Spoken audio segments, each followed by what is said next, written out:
the dot-com hangover that made everyone paranoid. To understand the secondary market, you have to start with the wreckage it was built on. Before starting Founder Circle Capital, my friend Mike Jung, fellow guest of the pod, was at a company called Ask Jeeves. You talking about the original AI chatbot, Ask Jeeves? That Ask Jeeves. And the stock there, it hit $190 a share. Another internet IPO, Ask Jeeves, just ask him. And he was telling me that he had options, but he was locked up. The bubble burst, and the stock fell to basically $1. He still thinks he has tax loss carry-forwards from that period, over 30 years ago. That experience shaped a generation of employees and investors. Options felt more like lottery tickets than compensation. And the lesson that people took away was paper wealth is not real wealth. You can't count it until you can touch it. Or as I like to say, it ain't real until the check clear. The problem is that lesson calcified into a kind of paralysis.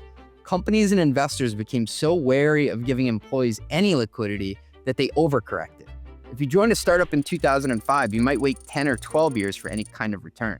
And by then, you'd probably left anyway. Then Facebook happened, and everything changed. I'm always super excited when you mention Facebook because it's always an easy excuse to just include as many social network clips as possible. Drop the, just Facebook. Welcome to the Wild West. Facebook was the first company to let the secondary market run at any kind of scale. And they let it run with basically zero guardrails. Mike Jung described it well. Facebook didn't really put a lot of restrictions on who the buyers were. Hedge funds ran around trying to find any way to hoover up these shares. If you were a Facebook employee with vested shares, somebody was hitting up your phone. Who do you think was next, Ben? A little birdie told me it might be Twitter. Twitter was next, and that's where it got really interesting. So Chris Sacca, a VC, was already an early investor in Twitter through Lowercase Capital, which is probably the most hilarious name for a VC ever. He'd taken part in a $5 million financing round in late 2007 and believed in the company so completely that he couldn't understand why other investors didn't see what he saw. So when he couldn't convince them, he decided to go and get the shares himself.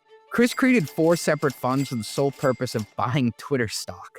Not through the company, not through a formal process, just Sacca and his phone, calling employees, calling early investors, calling anyone who held Twitter shares and might be willing to sell. JP Morgan's Digital Growth Fund committed the bulk of the capital, over $1 billion into Sacca's new fund.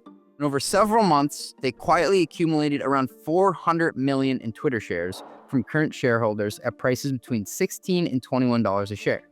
At $21, Ben, that implies a Twitter valuation of about $4.5 billion. So who sold then? Sacca bought $100 million from co-founder Ev Williams alone, beating out General Atlantic in a bidding war for the shares. Early investors Union Square Ventures and Spark Capital made up most of the remaining $300 million. And by February of 2011, Sacca's funds were the second largest shareholder of Twitter. Only Williams, the founder, held more. There was no formal tender offer. There were no company-sanctioned processes. There were no disclosure requirements. Just one investor with conviction and enough capital to build a position that would eventually return $5 billion to his investors and land him at number 2 on the Forbes Midas list. It was quite literally the best seed portfolio in history, built on secondary shares that nobody thought to structure or regulate. But it was also the exact scenario that made every board in Silicon Valley nervous. If one rogue guy could quietly accumulate a 9% stake in your company without permission, what else could happen? Right, so what if the next buyer wasn't Chris Sacca? What if they had different intentions? And that's why companies started putting aggressive transfer restrictions in their bylaws shortly after. The Wild West was producing winners. It was also producing sheer chaos. What nobody had figured out yet was the middle path, a structured, company-sanctioned way to provide liquidity that worked for employees, investors, and the company itself.